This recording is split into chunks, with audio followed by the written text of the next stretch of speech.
Graça e paz. Eu sou o pastor José Henrique e aqui na Igreja Presbiteriana de Nova Aurora estamos estudando a revista Nossa Fé, da editora Cultura Cristã. Tema trimestral: escolher é preciso. Mas e a vontade de Deus? Lição 2. O que você realmente busca? Texto básico, Tiago 4, 1 a 10. De onde procedem guerras e contendas que há entre vós? De onde? Senão dos prazeres que militam na vossa carne? Cobiçais e nada tendes. Matais e invejais e nada podeis obter. Viveis a lutar e a fazer guerras. Nada tendes, porque não pedis. Pedis e não recebeis, porque pedis mal, para esbanjardes em vossos prazeres. Infiéis, não compreendeis que a amizade do mundo é inimiga de Deus? Aquele, pois, que quiser ser amigo do mundo, constitui-se inimigo de Deus. Ou supondes que em vão afirma a Escritura: é com ciúme que por nós anseia o Espírito que ele fez habitar em nós? Antes, ele dá maior graça, pelo que diz: Deus resiste aos soberbos, mas dá graça aos humildes. Sujeitai-vos, portanto, a Deus, mas resisti ao diabo, e ele fugirá de vós. Chegai-vos a Deus, e ele se chegará a vós outros. Purificai as mãos, pecadores, e vós que sois de ânimo dobre, limpai o coração. Afligi-vos, lamentai e chorai. Converta-se o vosso riso em pranto, e a vossa alegria em tristeza. Humilhai-vos na presença do Senhor, e ele vos exaltará. Introdução. Para continuar nossa jornada em busca da vontade de Deus, precisamos fazer uma pergunta: o que realmente estamos procurando? Como vimos na última lição, em regra, queremos que o Senhor nos mostre especificamente qual decisão tomar, pois queremos que tudo dê certo.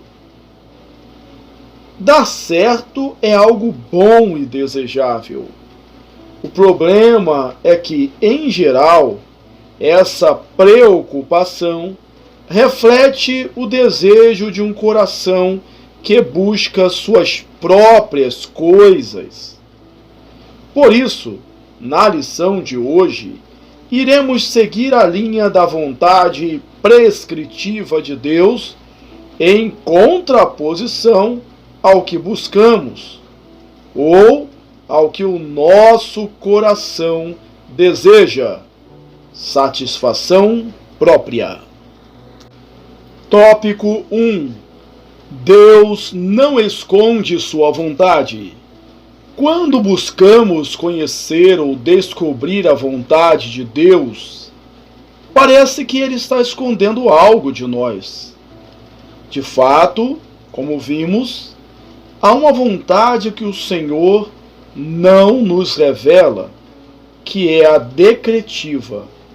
Ele, porém, não a esconde, pois ela é a história, aquilo que vivemos, de modo que iremos saber no momento por ele determinado. Isso significa que não adianta pedirmos ao Senhor que nos mostre que lado seguir com a finalidade de evitar erros e decepções, pois Ele nos faz viver o que Ele quer. Contudo, não é com o fim de esconder que Ele não faz isso, mas por esse não ser o propósito de sua vontade. Afinal, o que Deus quer de nós? Esse entendimento é fundamental. Ele não escondeu isso também.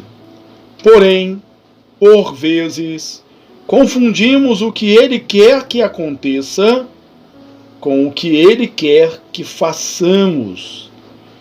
O que Deus revelou para tomarmos nossas decisões é a sua vontade preceptiva, ou seja, sua lei. Veja que o texto da lição faz essa transição dos desejos do nosso coração para a vontade de Deus. O capítulo 4 de Tiago inicia de modo aparentemente duro, um tanto longe da nossa realidade. Afinal, não estamos querendo guerra, mas só saber a vontade de Deus para nós. Mas será que é isso que realmente queremos? Tiago aponta para a cobiça como a causa desse mal. Versículo 2. Por causa dela é que desejamos apenas nos satisfazer. Versículo 3. E acabamos não recebendo o que pedimos. Veja, contudo, que o autor bíblico nos motiva a pedir para receber, porém, com a motivação correta. Esse é um ponto fundamental, pois nossas motivações nos levam ou na direção das coisas deste mundo, ou na direção de Deus. Por isso, temos a impressão de que Deus escondeu sua vontade, pois não estamos interessados no que Ele quer e revela, mas no que nos satisfaz, ou no que evita o nosso sofrimento e as nossas decepções. Precisamos compreender que o Senhor não nos participará de determinados aspectos de sua vontade. Em Atos 1, 6 a 8, vemos que os discípulos estavam ansiosos pela restauração do reino de Israel. Eles queriam deixar de ser sujeitos a Roma em sua própria terra. Um desejo legítimo, não fosse o fato de que Jesus estava discipulando os apóstolos para serem testemunhas do reino de Deus. O desejo de liberdade estava suplantando o desejo de Deus. A resposta de Cristo deixou claro que há coisas que Deus não vai revelar, entre aspas, tempos ou épocas, e coisas que foram reveladas para que fossem cumpridas, entre aspas, recebereis poder. Deus não escondeu sua vontade, pelo menos não aquela com a qual Ele quer que nos preocupemos. Tópico 2. Sujeite sua vontade. Tiago apontou o caminho para que as guerras fossem evitadas. Sujeitar-nos a Deus é o caminho para que seja derrotado o inimigo que nos convence de que as nossas satisfações deste mundo são muito importantes. O verdadeiro problema de não recebermos, conhecermos e vivermos a vontade de Deus não é que Ele a esconde de nós, mas que nós estamos buscando viver soberbamente a nossa própria satisfação. Versículo 4 a 6. Nos amigando com o mundo, que pensamos poder satisfazer nossa cobiça.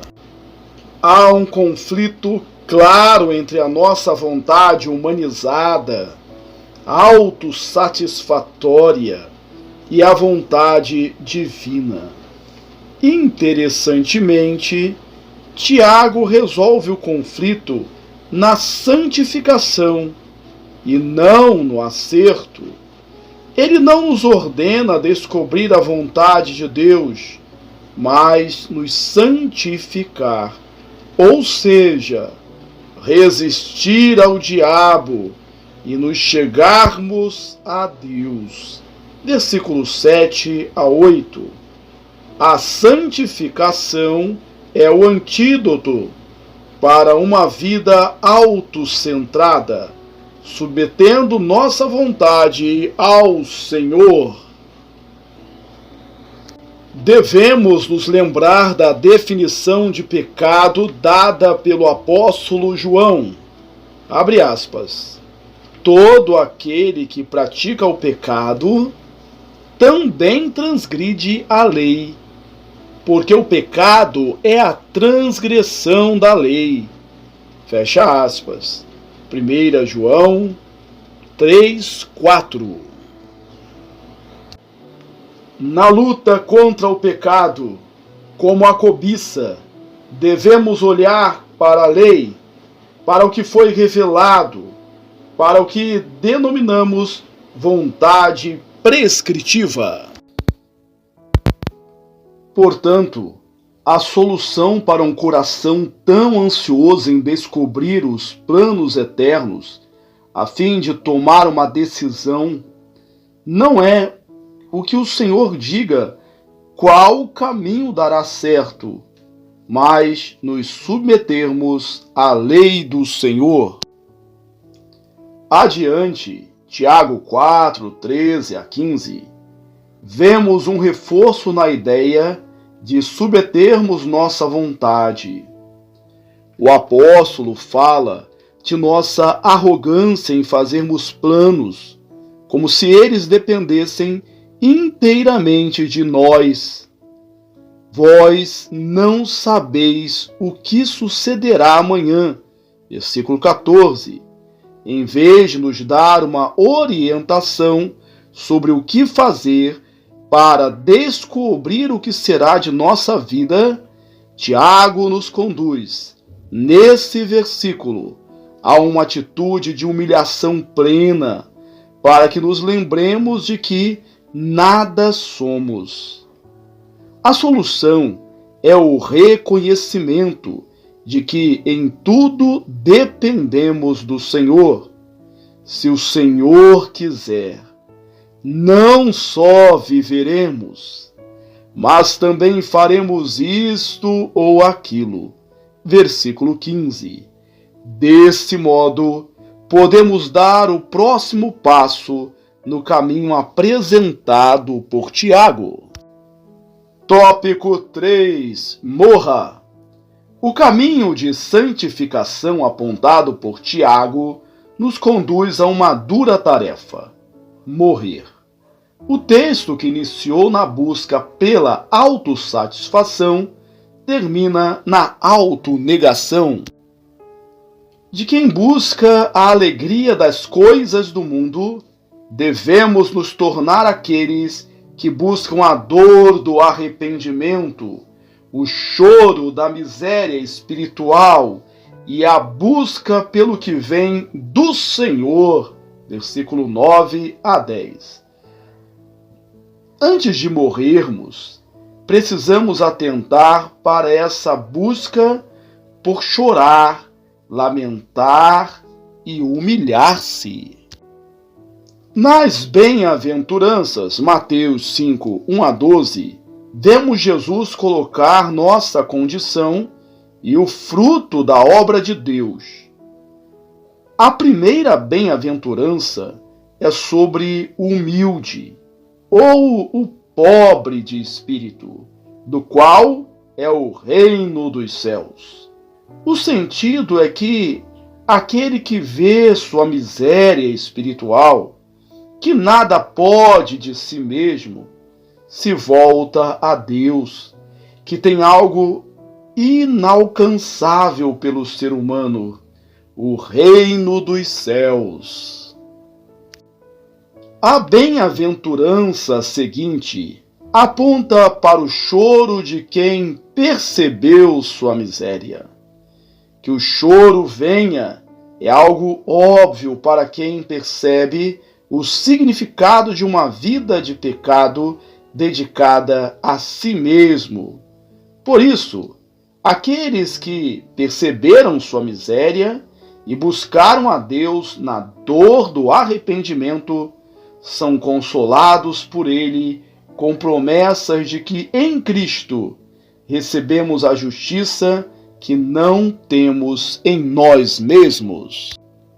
A humilhação de quem antes via a vida como algo para si, e o choro de quem viu a injustiça desse fato, é o ponto de Tiago.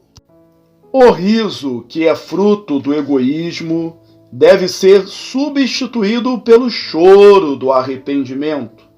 A soberba da justiça própria de quem pensa viver a vida para si deve ser substituída pela humilhação. Os frutos da cobiça, ou seja, guerras e contendas, serão substituídos pela exaltação advinda do Senhor. Portanto, saber o que se busca, se agradar a Deus ou a si, é um ponto fundamental do Evangelho. Nosso Redentor colocou essa realidade de busca pela vontade do Senhor de modo ainda mais profundo quando disse: Se alguém quer vir após mim, a si mesmo se negue, tome a sua cruz e siga-me. Mateus 16, 24. Negar-se é algo que vai além de uma atitude pontual, em que renunciamos a algo. Associar o seguir a Jesus com tomar a própria cruz infere uma atitude contínua e radical. Lembremos que a cruz foi onde Cristo entregou sua vida. Em última instância, portanto, Jesus estava dizendo: morra. Tópico 4. Sereis santos. Após nos instruir ao caminho da humilhação diante de Deus, Tiago fala de exaltação. Parece um contrassenso, mas para entendermos que a exaltação que nos é prometida tem a ver justamente com a santificação, precisamos pensar na vontade do Senhor para o seu povo. A passagem estudada coloca diante de nós que a cobiça tem nos conduzido a uma busca por nossa própria vontade. Em contraposição, nos humilharmos e nos submetermos à vontade de Deus é o modo de fugir da artimanha de Satanás e viver a vontade divina. Já ficou claro que a vontade do Senhor não está escondida e que o problema que temos no desejo de conhecê-la é que estamos, na verdade, interessados em nossos próprios desejos e em evitar o sofrimento de escolhas que não darão certo. Por fim, a exaltação que vem do Senhor, em oposição à exaltação que buscávamos por nós mesmos, é a santificação. Em Levítico 20, versículo 7, há uma conhecida declaração: Sede santos, pois eu sou o Senhor, vosso Deus. A forma como o verbo sede aparece no original tem grande possibilidade de apontar para o futuro. Portanto, sereis santos. Essa possibilidade até encaixa melhor com o restante da sentença, de modo que a santidade do Senhor, o Deus de Israel, é o fundamento da santificação do povo de Deus. Por isso, a garantia da santificação está no Senhor, e não em nossa busca por santidade. Eu sou o Senhor, que vos santifico. Levítico 20, versículo 8. A busca se torna mais uma vivência da obra do que a obra em si. Em Apocalipse 21, há uma visão interessante de João. Ele vê a Nova Jerusalém e faz uma descrição muito vívida e cheia de detalhes. Os versos 9 a 27 trazem detalhes sobre a perfeição da cidade, tanto em termos de suas medidas, como em seus materiais e sua condição. Tudo é perfeitamente planejado, rico e santo.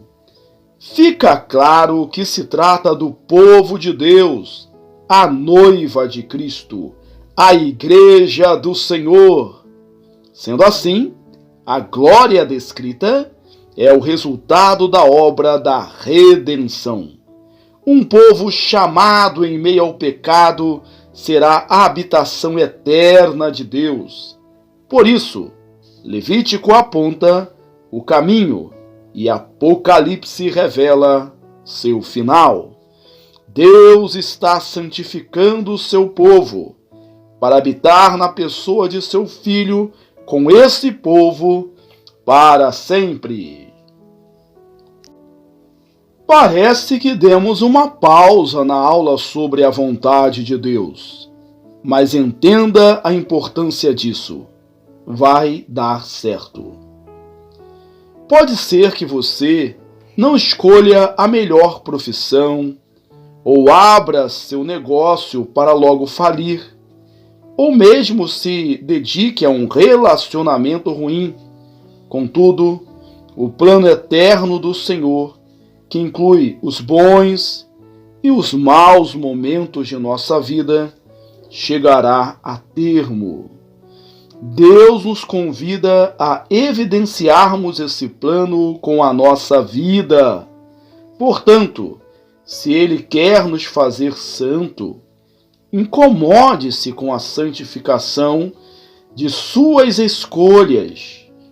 Pode até ser que elas não produzam riquezas ou prevaleçam, mas refletirão a vontade revelada do Senhor.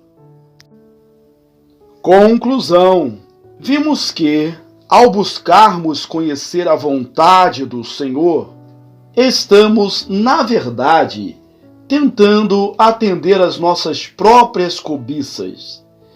Mesmo coisas legítimas, como a escolha da profissão ou investimento em algum negócio, podem ser frutos de nossa cobiça. Ao invés de nos preocuparmos com o que será de nossas escolhas, devemos nos certificar de que elas irão refletir a santidade de Deus. Para esse fim, Ele revelou sua vontade prescritiva. Reconheça que sua vida não é sua e humilhe-se diante daquele que tem todas as coisas em suas mãos. Aplicação. Você tem orado para Deus mostrar sua vontade? Podemos dizer o futuro, a fim de definir planos e tomar decisões? Que tal revisar sua vida de oração? Entender o que Deus requer de nós deve ter implicações práticas, e a vida de oração é uma delas. Que tal pedir ao Senhor que o auxilie com entendimento para decidir as coisas de modo santo e pedir por mais confiança em seu plano eterno? Concluímos a leitura da lição número 2, com o título O que você realmente busca? Que bom que você chegou até aqui, que Deus te abençoe ricamente. Aproveito esta oportunidade para sugerir que você leia também os meus livros. Você é o que você fala e você é o que você planeja. Deus te abençoe ricamente. Um forte abraço e até a próxima, se Deus quiser.